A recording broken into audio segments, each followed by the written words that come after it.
नमस्कार, सभी का स्वागत। आज हम सामाजिक अध्ययन के अंदर 8वीं का भूगोल का अध्याय दूसरा भूमि, मृदा, जल, प्राकृतिक वनस्पति और वन्य जीवन संसाधन भाग 4 के बारे में हम देखेंगे। जैसा कि भाग 4 में हम कुछ मुद्दों पर चर्चा करेंगे, उसमें जल की विशेषता, जल का हमारे जीवन में महत्व क्या है, जल के उपयोग और जल की उपलब्धता की समस्याएं, जल संसाधन का संरक्षण और जल संरक्षण के उपाय, तो इसके बारे में हम चर्चा करेंगे सखोल। जैसा कि अभी जल जल ही जीवन है। जल का हमारे जीवन में काफ़ी महत्व है और उसे एक हम प्राकृतिक संसाधन भी कहते हैं। लेकिन ये ऐसा एक प्राकृतिक संसाधन है, वो नवीकरणीय है। एक बार उसका उपयोग करने के बाद हम उसका दोबारा उपयोग कर सकते हैं। जैसा उदाहरण के तौर पर तालाब में बरसात के समय काफ़ी पानी होता है, लेकिन जैसे गर्मी शुरू होती है और उस समय तालाब सूखा पड़ जाता है, फिर वर्षा होने के बाद उसमें पानी आ जाता है। तो इसका मतलब वो नवीकरणीय संसाधन है। हमारे भूपृष्ठ के लगभग 71% भाग पर जल है, जो आपको महासागरों के रूप में दिखाई देता है, जैसा बर्फ़ के चादरों के रूप में दिखाई देता है, जैसा कि स्थलीय और भूमिगत जल और बर्फक छत्रों के रूप में हमको दिखता है। जल इसलिए उसको जलग्रह भी कहते हैं। लगभग 3.5 अरब वर्ष पहले जीवन आदि यह महासागरों में उसका आरंभ हुआ। आज भी महासागर पृथ्वी के सतह पर लगभग 2/3 भाग में यह ढके हुए हैं और उसमें विविध प्रकार के पौधों और जीव जंतुओं को मदद करते हैं। अब देखेंगे समुद्र के अंदर भी जीव जंतु है और पृथ्वी के सतह पर भी है। वनस्पति, पेड़ पौधे, मानव, इन सब के लिए जल की आवश्यकता है।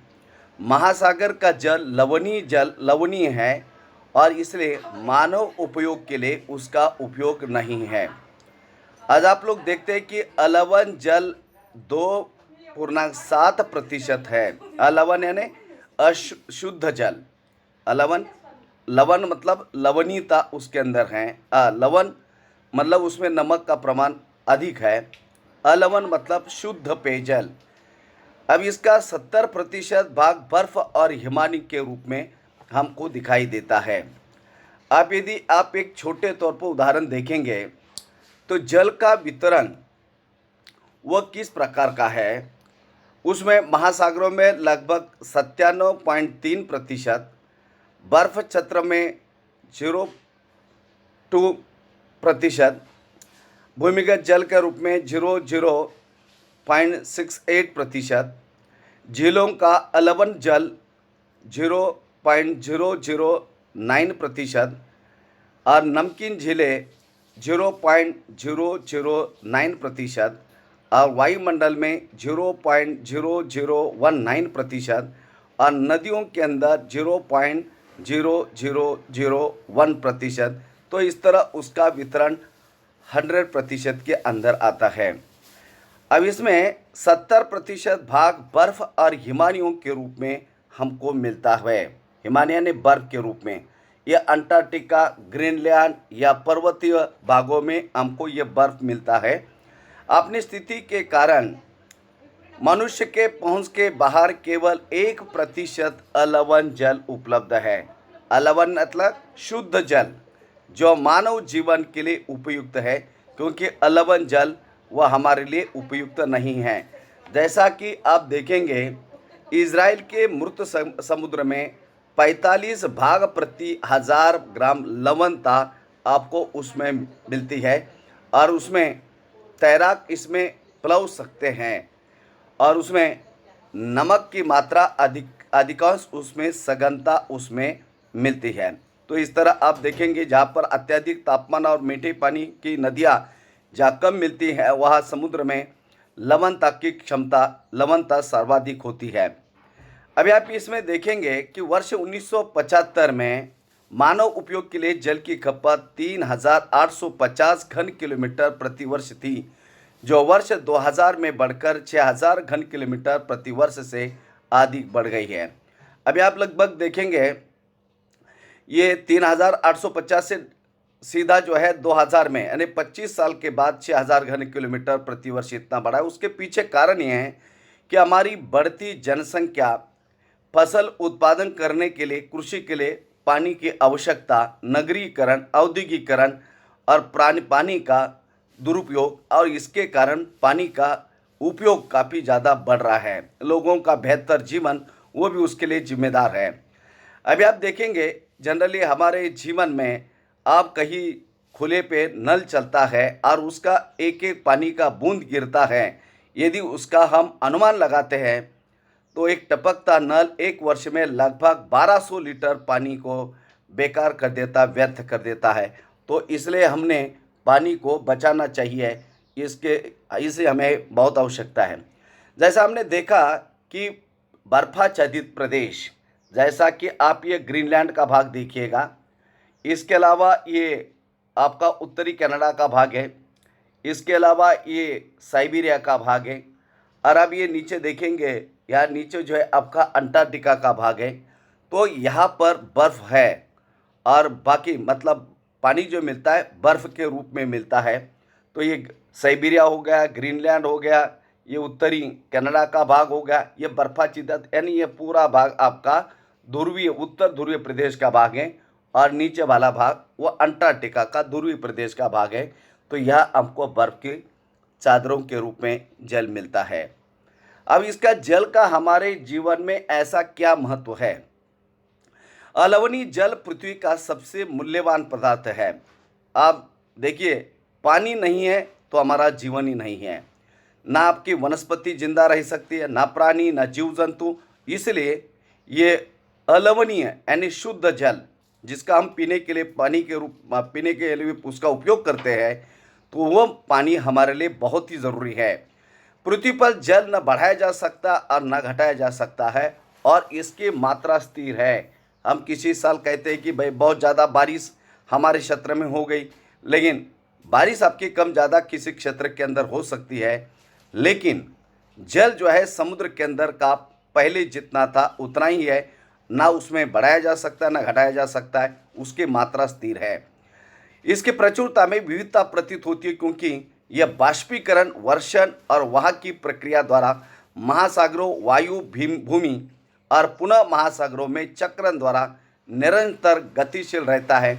उसको हम जल चक्र कहते हैं। दूसरे शब्द के अंदर हम यदि देखते हैं, जिससे प्रक्रम में जल लगातार अपने स्वरूप को बदल देता है और महासागरों, वायुमंडल, धरती के बीच चक्कर लगाता है। मतलब सीधा महासागरों के पानी का बाष्पीकरण होता है, संघनीकरण वो ऊपर होता है, और जब यह संघन जो जल बाष्प है वह ठंडी हवा के साथ संपर्क आने के बाद वह आर्द्रता जो वजन आदि के ज़्यादा बढ़ने के कारण ज़मीन पर वह वर्षा के रूप में गिरते हैं। तो इस तरह फिर समुद्र में पानी, नालियों के द्वारा ज़मीन से पानी सीधा समुद्र, और फिर उसका बाष्पीकरण, फिर वर्षण। तो इसी स्थिति को जल चक्र कहते हैं। अभी आप देखेंगे जल के उपयोग क्या है। जनरली हम लोग ये इस तरह का प्रश्न हर साल आता है कभी कभी, जैसा जल का उपयोग पीने के पानी के रूप में होता है, कपड़े धुलाई के लिए होता है, जनरली आपको ये चीज़ मालूम है। उद्योगों के लिए, औद्योगिकरण के लिए पानी का उपयोग होना आवश्यक है। कृषि एवं बांधों के जलाशय के माध्यम से विद्युत उत्पादन के लिए तथा अन्य कामों के लिए, जैसा कि कृषि सिंचाई के लिए पानी की आवश्यकता है, अदरवाइज आपका फसल का उत्पादन नहीं हो पाएगा, आपकी अनाज की खाने के लिए पूर्ति नहीं होगी। जो बांधों का जल इकट्ठा किया जाता है उसमें आपका हाइड्रो इलेक्ट्रिक यानी जल विद्युत उससे निर्माण किया जाता है। तो इस तरह पानी का हमारे लिए काफ़ी उपयोग है। कृषि, सिंचाई, उद्योग, पीने के लिए, धुलाई के लिए, पेड़ पौधों के लिए, हर काम के लिए पानी की हमें आवश्यकता है। अलवणीय जल की आपूर्ति की कमी के कारक क्या है? तो ये अलवणीय जल यानी जो मीठा पानी है पीने लायक, उसकी हमारे सामने आज विश्व के सामने बड़ी एक समस्या चल रही है, वह शुद्ध पीने के पानी की कमी। जैसा बढ़ती जनसंख्या ये पहला मुख्य कारण है। आप देखते हैं कि पूरे विश्व की जनसंख्या काफ़ी तेज़ रफ्तार से बढ़ रही है और बढ़ती हुई जनता के लिए, लोगों के लिए पीने की पानी की आवश्यकता है और वो इसलिए कम पड़ती जा रही है। ज़्यादा जनसंख्या होने के कारण, बढ़ने के कारण भोजन और नकदी फसलों की मांग, जैसा आपको मालूम है, कृषि सिंचाई के लिए पानी की आवश्यकता होती है क्योंकि उसे भोजन के लिए फसल उत्पादन करना पड़ता है और उसमें पानी का उपयोग अधिकतर हो रहा है और इसलिए पानी की समस्या निर्माण हो रही है। बढ़ता नगरीकरण है, मतलब शहर, गांवों से लोग शहरों की तरफ आ रहे हैं, लोगों का जीवन पहले से बेहतर होता जा रहा है और इसलिए पानी का उपयोग ज़्यादा बढ़ रहा है। जैसा कि आगे भी है, वो बेहतर जीवन का स्तर लोगों का काफ़ी सुधरा है।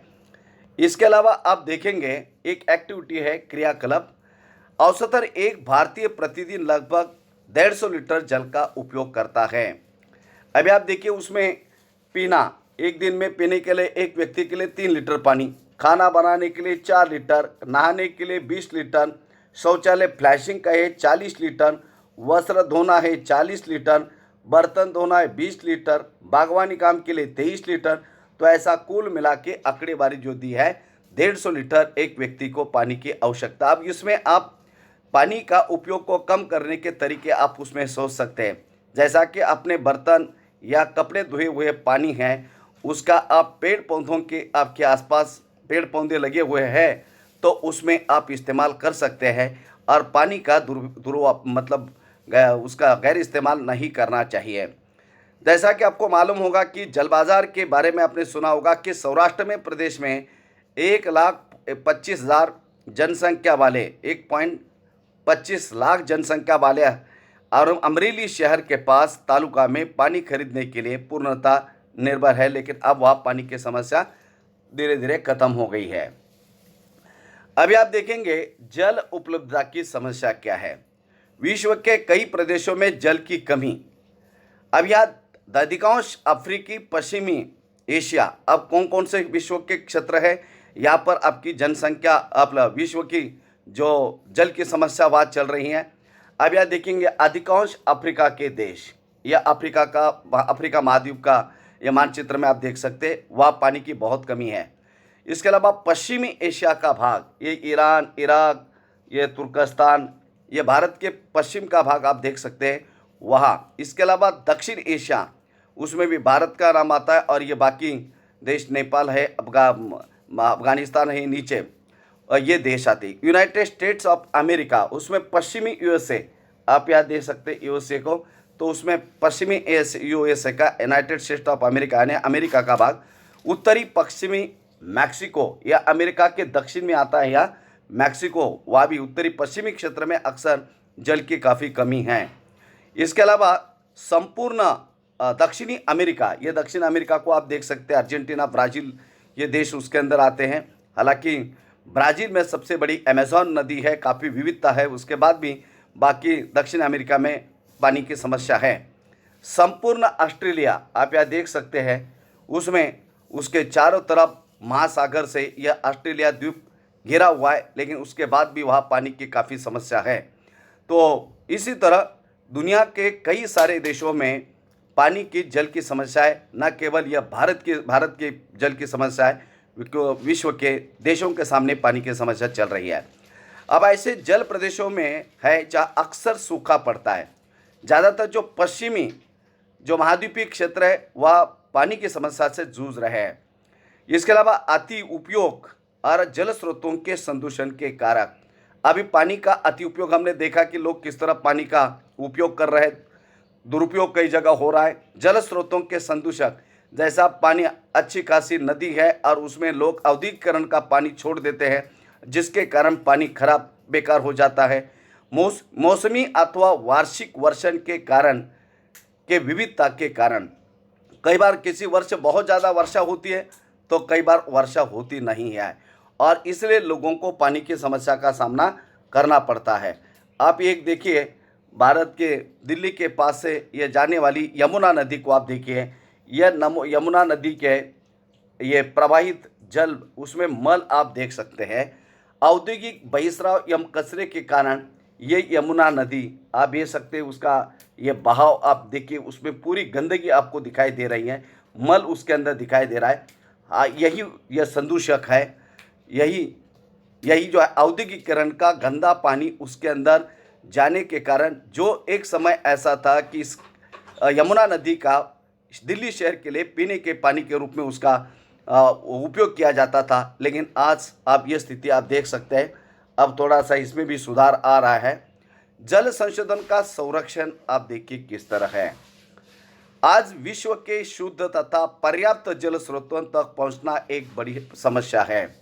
अब ये जो जो शुद्ध जल है उसको, हमारे पास तो एक तो शुद्ध जल की कमी है, और वो भी है तो बर्फ़ की चादरों में है, और उसका पर्याप्त जल स्रोतों तक पहुंचना एक बड़ी समस्या है।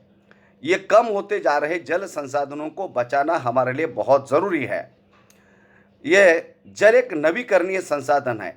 देखिए, ये एक अच्छी बात है कि उसमें एक बार इस्तेमाल करने के बाद दोबारा आप उपयोग कर सकते हैं। अति उपयोग और प्रदूषण उसे अनुपयुक्त बना देता है। अभी अति उपयोग पानी का मतलब, जब ज़रूरत नहीं है तो पानी का नल बंद करना चाहिए, उसका बेकार में इस्तेमाल नहीं करना चाहिए। और प्रदूषण, जैसा कि नदियों के अंदर लोग जो इस्तेमाल की हुई चीज़ों को डाल देते हैं, तो नदी के अंदर हमने ऐसे कोई भी चीज़ों को नहीं डालना चाहिए, या औद्योगिकरण के पानी को नहीं छोड़ना चाहिए। तो पानी को हमने शुद्ध रखने देना चाहिए, ताकि पानी का हम पीने के लिए उसका उपयोग कर सकें।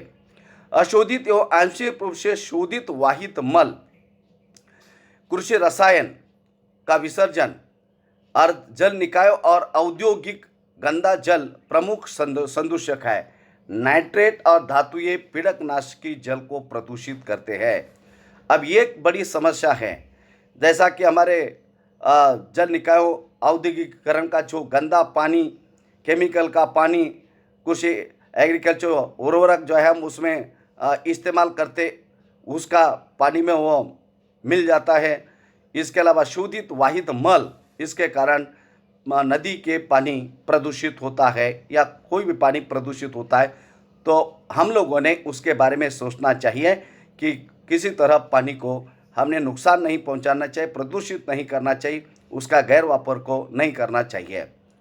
इनमें से अधिकांश रसायन अजैव निम्नीकरण होने के कारण जल द्वारा मानव शरीर के अंदर जाते हैं। जैसा कि हम यदि रासायनिक केमिकल उर्वरकों का उपयोग करते हैं, तो वो सीधा, जैसा फसल के अंदर फसल अच्छी तरह से आने के लिए उसका उपयोग होता है, लेकिन वो मिट्टी में मिल जाता है, और उसके बाद ऐसे कई जो संदूषक है उसका मानव शरीर पर उसका परिणाम होता है। अब यह जल संरक्षण के उपाय क्या है, क्या कर सकते हैं हम इस पानी का संरक्षण करने के लिए उपाय क्या कर सकते हैं। प्रदूषित जल को जल निकायों में छोड़ने के पूर्व बहिस्रावों को उपयुक्त विधि से शोधित एवं जल प्रदूषित नियंत्रित करना चाहिए।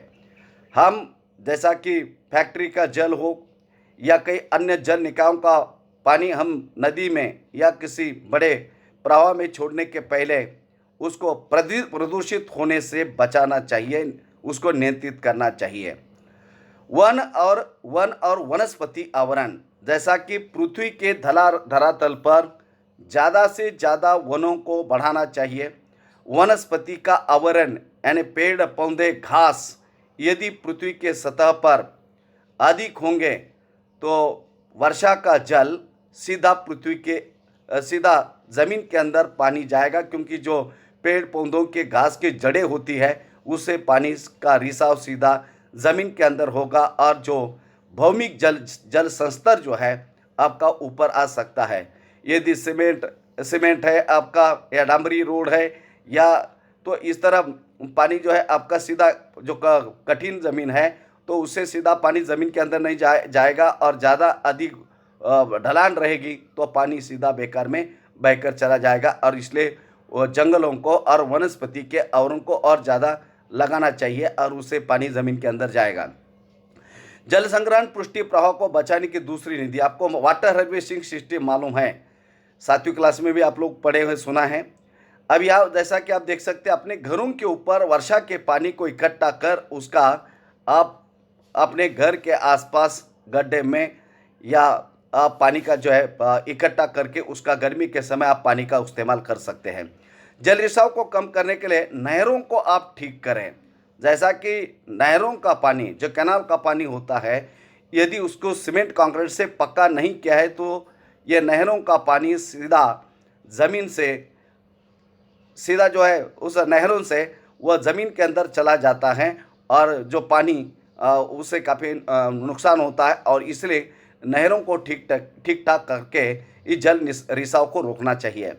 रिसाव और बाष्पीकरण से होने वाले क्षति को रोकने के लिए, जैसा कि स्प्रिंकलर सिस्टम आपको मालूम है, तुषार पद्धति, उसका इस्तेमाल करना चाहिए ताकि अधिक ज़्यादा पानी का ज़मीन के लिए इस्तेमाल होता है तो उसमें ज़मीन की क्षारता बढ़ सकती, जिसमें आपका भूमि निम्नीकरण हो सकता है और जिससे आपकी मृदा जो है बेकार हो जाती है। तो स्प्रिंकलर सिस्टम का उपयोग करने से आपका पानी भी बचेगा और ज़मीन में क्षारता की क्षमता भी कम होगी। बाष्पीकरण का अधिक दर वाले प्रदेशों में सिंचाई में ड्रिप अथवा टपकन विधि का इस्तेमाल करना चाहिए। जैसा आप देखते हैं राजस्थान का मरुस्थलीय क्षेत्र हो या भारत के अन्य जगह पर जहाँ पर बाष्पीकरण यानी तापमान के कारण पानी में की भाप होती है, ऐसे प्रदेशों में आप जो पेड़ है, छोटे छोटे पौधा है, वहाँ पर आप ड्रिप सिस्टम करते हैं, जिसको टपकन विधि भी बोलते हैं, तो उससे आपका पानी का बचाव भी होगा, पानी का बाष्पीकरण पर रोक लगेगी और आपकी ज़मीन जो है बेकार क्षारयुक्त नहीं होगी। तो इस तरह आपका ये भाग 4 खत्म होता है।